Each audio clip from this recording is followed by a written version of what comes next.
Welcome everyone to my channel. Sit down and get cozy. We are here to talk about all the books that I read this March. Now, this last month, March, was my biggest reading month all year long. Usually I read about 9 books a month.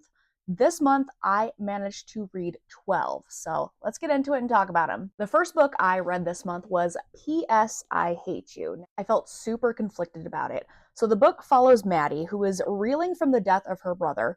At his funeral, she learns of his dying wish that she and his best friend Dom will go and scatter his ashes across the US states that he never went to. Except that Dom isn't just his best friend, he's actually kind of sort of her ex. They hooked up once before, and he really broke her heart. As for the good, I really enjoyed the plot of the story, and I really enjoyed getting to see the two of them try to grieve Maddie's brother. I liked the different location settings, and I thought the pacing was really good. I was pretty invested in what was going to happen. However, I was pretty upset with both of these characters pretty much the entirety of the book.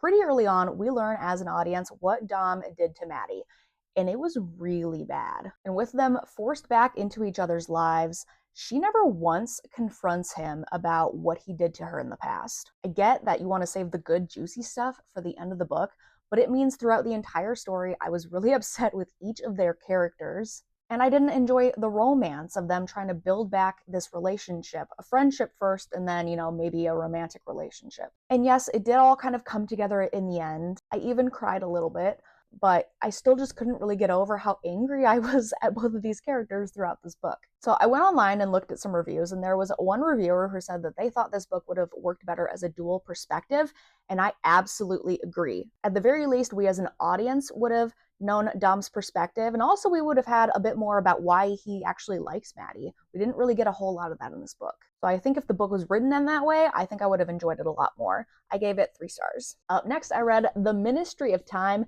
This book has been on my TBR for a really long time. I've had it as my TBR jar pick in January, February, and now March, so I finally got it done. And I mostly really enjoyed it. So The Ministry of Time introduces us to a woman who is working for a top secret British government agency where they bring people in history to the present day. So they're time traveling. The woman is tasked with being a bridge or an escort of sorts to the people who are time traveling and helping getting them used to our world. The person she's in charge of is Commander Gore, who was a real person, by the way. You should definitely check out the author's note to learn more about him. And it kind of devolves from there about them getting to know each other, what this British secret government agency really is doing. So this one gave big Kate and Leopold vibes, and I mostly really enjoyed it. I did feel it start to drag probably around the 60% mark. I feel with this book and one of the other books I'll be talking about that it stayed in one place for too long. And for this book, that place was like in the them getting to know each other type of stage. And so at that point, it just felt a little repetitive of like, Commander Gore learned something new. How interesting is that? So about at that point, I was ready for something else to start happening. And that's when it did. It picked up and things took a turn into more of like, what is the secret government agency doing? So it was pretty humorous, and the ending was certainly action-packed. I gave it 4 stars. After that, I read Deep Cuts, and this was one of my favorite reads of the month, but I feel like it was definitely like made for me. So what Deep Cuts is about, it follows Percy as she meets Joe and Zoe in college in San Francisco, also where I went to college. She becomes enthralled with them and helps Joe with his music career. Percy doesn't really have physical music talent, but she is really good at helping him write better lyrics and kind of fine-tune his songs. The book then goes over the course of the next 10 years of their lives and the places they move to, travel to, and what happens with their careers. There are many musical references in this book, mostly from the 90s and the 2000s. So I feel like if you are an elder millennial who was really into the music scene at that time, if you're in your late 30s, your 40s, this book might really hit well for you. My advice is to take this kind of slowly. There are some playlists online that have been created just to have the songs mentioned in this book. So definitely check those out and kind of go back and forth between the playlists and the book. As for the characters, I won't say that they're always necessarily likable, Joe, but I thought it was a really good coming-of-age story. And it's been announced that Saoirse Ronan and Austin Butler are going to play Percy and Joe in this book, so I'm really excited to see how that movie adaptation works out. I originally gave this book 4.5 stars, but I've bumped it up to a 5. After that, I listened to the audiobook of 3 Days in June, really quick one, like 4 hour audiobook. This book takes place over the course of a wedding weekend. Gail, she's an older woman. Her daughter is getting married. Right before the weekend, she gets fired from her school administration job. So she's thinking about that. And then also there's the stress of the wedding taking place.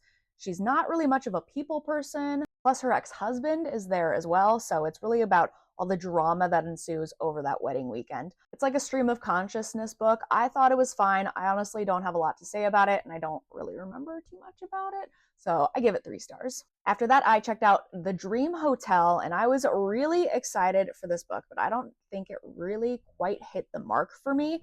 So Dream Hotel, it takes place in a not too far off future where algorithms and AI produce a risk score for every person, and that lets authorities know how likely each person is to commit a violent crime.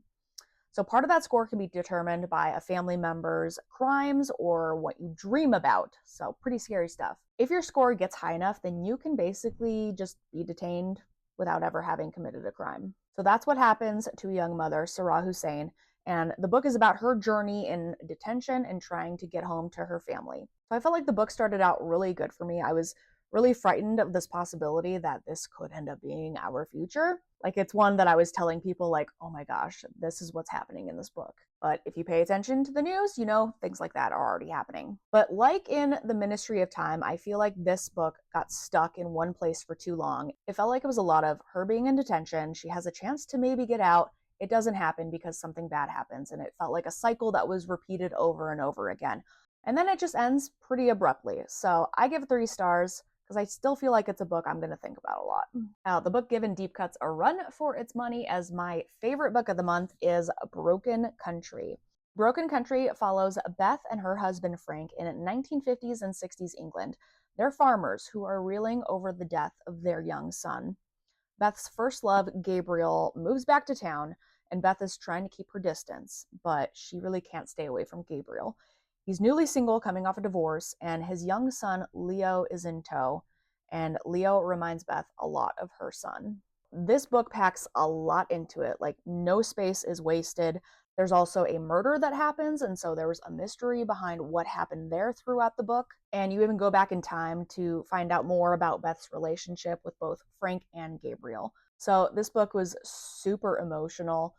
Everyone is grieving what happened to Beth and Frank's son. This book is just super engaging. It's been quite a while where I was like, I need to keep reading this book, and like had a book that I just couldn't put down. And this is the first one for me in a while to be able to do that. So there were some twists in this book. A few of them predictable, some of them not as predictable, but obviously I love this book. The characters, again, not always likable. That's not really, a bad thing for me. I think interesting characters make for interesting books. So obviously, I really love this book. I think it would make for a great book club discussion book. I give it 5 stars. Now, after Broken Country, I listened to Back After This on audiobook. It is by Linda Holmes from NPR. I'm a big fan of the NPR Pop Culture Happy Hour podcast, and I really enjoyed her first 2 books, especially Evie Drake Starts Over. It gives big Bull Durham vibes. So Back After This, it follows a podcast producer who is roped into doing a podcast that sets her up on a bunch of different dates and follows her journey as she dates her way through those guys. And so the listeners of the podcast are supposed to see if she finds love at the end of it. In the meantime, she meets another guy and they really hit things off. So I thought their chemistry was okay. It was fine. I really wish the book had centered around more of these dates that she went on in the beginning, because that part of the plot just whittles down really quickly for me. But I think it's fine if you want something light and breezy, 3 stars. And then I listened to another audiobook. Of course, I love to listen to memoirs on audiobook. I listened to Be Ready When the Luck Happens, which is the Ina Garten memoir. So obviously, if you are a fan of Barefoot Contessa, this is a must listen or a must read for you. I personally loved growing up watching Barefoot Contessa. I actually even met her one time in person, and it was just lovely. So this memoir is about her family, how she was treated growing up, and how that affected her, her marriage to Jeffrey and their struggles, and her desire to find a fulfilling career. So I thought this memoir was really great. I already know a lot about her, but I feel like I learned so much more. You find out a lot more about how she started her business and her feminist values. So I really enjoyed it. I give it 4 stars. Moving on, I decided to continue my journey with the Throne of Glass series by reading Queen of Shadows. So, quick background here. I read the first few books of the Throne of Glass series back in 2023, and then for whatever reason, I just kind of fell off. I think I am one of those people that has a really difficult time staying engaged in really long series, especially when the books are super fat. So I actually started Queen of Shadows back in the winter and have kind of been slowly moving through it. And so this month I finally finished it. I would say most of this book for me was kind of I think I'm one of those people that what happens to me in these long series. I love the core group of characters when they're together. So when they are apart and going on their own adventures, I tend to lose a bit of interest, and especially if they start introducing a bunch of new characters. So I was just kind of chugging along with this until about the final 200 pages of the book, when these characters come back together and things really got going. So that means I left off on Queen of Shadows on a good note. Next up, I have the tandem read, so I'm definitely going to take my time with that. I give this one 3.5 stars. After that, I read The Fable at the End of the World, which is the new Ava Reid book. It is a sapphic YA dystopian book. So this is supposed to be Ava Reid's ode to the Hunger Games. I've actually never read The Hunger Games. I was in my early 20s or so when they came out, and reading was just not something I was really doing much of at that point in my life. But from what I hear about The Hunger Games, it seems very similar. So this is a dystopian world, a little bit in the future. Capitalism reigns supreme, and pretty much everyone is in debt. So to settle your debt, you can elect one of your children, or I think also one of your family members, to participate in a live streamed battle to the death with an assassin. So basically, you sacrifice one of your family members in order to pay off your debt. So when they talk about live streaming these types of things, I was honestly kind of curious about how they can actually pull that off in real time, especially when they have battles happening in a dark forest at night. But whatever, we don't always need to know everything. I thought it was interesting. It was fine. The romance I thought was okay, but I actually really enjoyed how the book ends. So I give it 3 stars. Up next, Wild Dark Shore. This was my main pick for my Book of the Month box this March.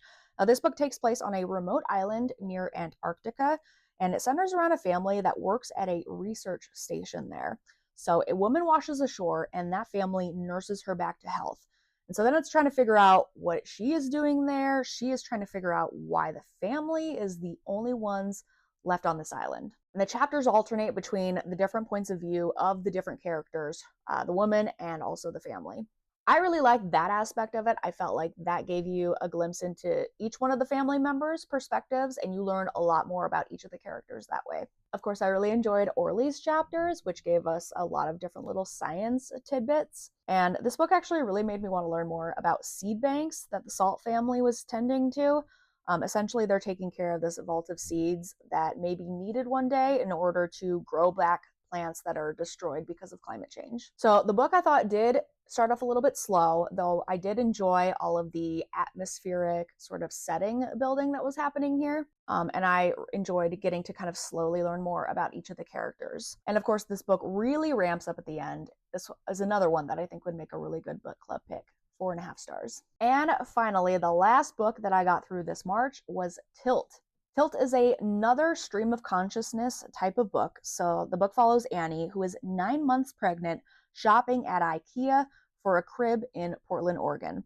And that is when the big one hits, a huge earthquake. So this story is told in alternating chapters. You're going through the present, what's happening in the hours following this earthquake, and you're also going back to the past, and you're learning a lot more about Annie's relationship with her husband up until the day of the earthquake. So I've seen a lot of varying reviews on this one, but I was really engaged with this audiobook most of the time. There were probably a few parts on Annie's journey back home that were a little bit slow, but things picked up pretty quickly for me again. I thought that there were a lot of interesting thoughts that Annie had that had to do with capitalism and life in your mid-30s. And so I found a lot of that really relatable. However, we as a reader are delivered these thoughts. She is thinking in her head to her unborn baby that she calls Bean. So if you feel like you will get really annoyed by her referring to this baby as Bean a lot, then maybe this is not the book for you. but I really enjoyed this book. I have a bit of an interest in books like this that have like an earthquake and what that would actually be like in the aftermath of that, and how you think people in our present day might react to that situation. So, like I said, I really enjoyed it. 4 stars. So now that I'm done with talking about all the books I read, let's see how I did with my March TBR.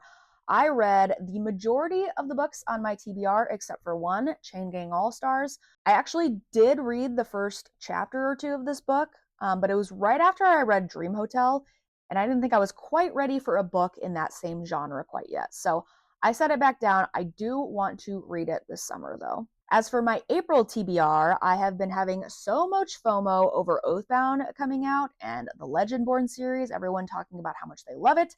I actually own the first 2 books and I would like to begin that journey because everyone says how amazing it is. I've also got a few of the new April romance releases that I know I want to read immediately, so those are on my TBR. My TBR jar pick this month is The Serpent and the Wolf, so that's there. Pizza Girl is a quick read, and it's been on my TBR for a while. So I will let you know next month how I fare on this TBR. Be sure to head to the comments and let me know what is on your TBR for this April. If you enjoyed this video, don't forget to like and subscribe, and also don't forget to follow me over on Instagram. I'm at BookTrovertBliss over there, and also on TikTok. Have a great day, everyone.